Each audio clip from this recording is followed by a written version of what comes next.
Good afternoon, everyone.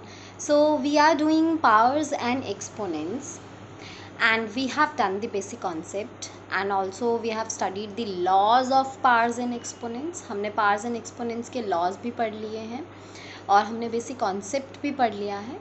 Now, in today's class, we will do the activity. Activity क्या है?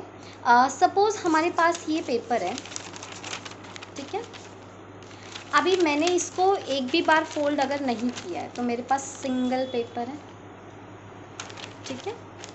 इसका मतलब जब मैंने ज़ीरो फोल्ड्स किए तो I got one piece. What does it mean? It means two raise to power zero is equals to 1. It means 2. Why we are taking this 2? 2 means because जब भी हम किसी चीज़ को फोल्ड करते हैं we always get 2 pieces, इसीलिए हम base 2 ले रहे हैं. हमेशा ऐसा ही होता है, जब भी हम किसी को फोल्ड करेंगे we always get 2 pieces.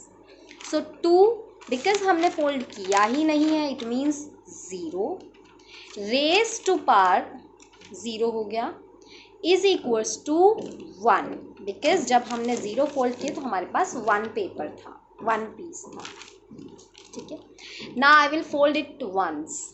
एक बार अगर मैं फोल्ड करती हूँ, एक बार फोल्ड कर लिया, कितने पीसेस मिल गए मुझे? 2 पीसेस.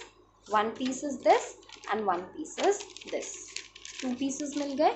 इट मीन्स जब हमने वन टाइम फोल्ड किया तो we got 2 pieces. What does it mean? 2 raised to power 1 क्योंकि हमने वन टाइम फोल्ड किया इज इक्वल टू 2 बिकॉज हमें 2 pieces मिल गए ना. वन मोर टाइम अगर मैं फोल्ड करती हूँ इसको तो हमारे पास, मैंने इसको एक और टाइम फोल्ड कर दिया,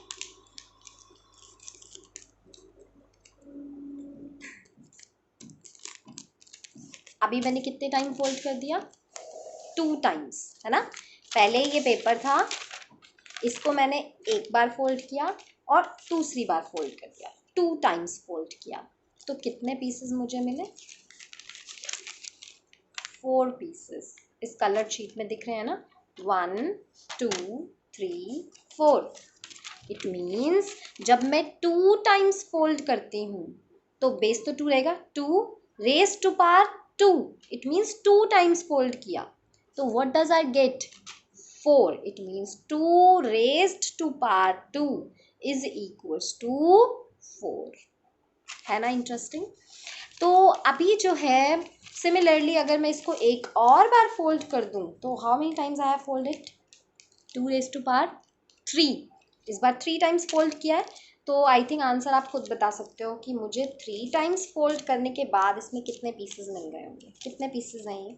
how many pieces are there? Think. These are 8 pieces because 2 raised to power 3 is equals to 8. We can count कर सकते हैं हम. हमने 3 टाइम्स फोल्ड किया है ना, कितने पीसेस मिल गए? 1 2 3 4 5 6 7 8. है ना इंटरेस्टिंग? तो अब क्या करना है, हम तब तक फोल्ड करते जाएंगे इसको जब तक हमें 32 पीसेस नहीं मिल जाते. अभी मैंने 3 टाइम्स फोल्ड किया तो मुझे 8 पीसेस मिल गए, ठीक है. मैंने 4 टाइम फोल्ड किया तो मुझे जो है और 8 पीसेस और मिल गए, 16. तो अभी भी 32 तो नहीं मिला मुझे. और मैंने ये 4 टाइम फोल्ड कर दिया मैंने, ठीक है. अभी खोल के मैं अगर चेक करती हूँ तो मुझे कितने पीसेस मिल गए होंगे 4 टाइम फोल्ड के बाद? 4 बार फोल्ड करने के बाद मुझे इसके 16 पीसेस मिल गए. 1 2 3 4 5 6 7 8 9 10 11 12 13 14 15 16. अभी भी 32 तो नहीं मिले. याद रखने हैं कितने फोल्ड्स हम कर चुके हैं. 4 फोल्ड्स कर चुके हैं, एक और बार फोल्ड करते हैं तो अभी ये हमारे पास 5 फोल्ड्स हो गए. एक और फोल्ड कर दिया मैंने इसको, 1 मोर टाइम फोल्ड, ठीक है. तो यहाँ से हमारा पैटर्न बन रहा है, मैंने 5 बार फोल्ड कर दिया, 5 टाइम्स आई हैव फोल्डेड. अब मैं खोल के अगर देखती हूँ तो मेरे पास कितने पीसेस हैं, काउंट करें. 1 2 3 4 5 6 7 8 9, 10, 11, 12, 13, 14, 15, 16, 17, 18, 19, 20, 21, 22, 23, 24, 25, 26, 27, 28, 29, 30, 31, 32. I got 32 pieces. It means जब मैंने इस पेपर को 5 times fold किया, I got 32 pieces. What does it mean? इसका मतलब ये है कि अगर हमें 32 चाहिए तो 2 का एक्सपोनेंट क्या होना चाहिए? 5. So this is what was the activity कि हमने पेपर फोल्डिंग मेथड से हमने देखा कि 32 अगर हमें आंसर चाहिए तो 2 का एक्सपोनेंट शुड बी 5. सिमिलरली अगर आपको 64 पीसेस चाहिए, 128 पीसेस चाहिए, तो you can very easily count कि आपको कितनी बार इस पेपर को फोल्ड करना पड़ेगा. तो हमने देखा कि अगर हमें 32 चाहिए तो हमें इस पेपर को 5 टाइम्स फोल्ड करना पड़ा. It means 5 is the exponent of this 2. 2 हम क्यों ले रहे हैं? बिकॉज जब भी हम किसी को फोल्ड करते हैं we always get 2 pieces of that.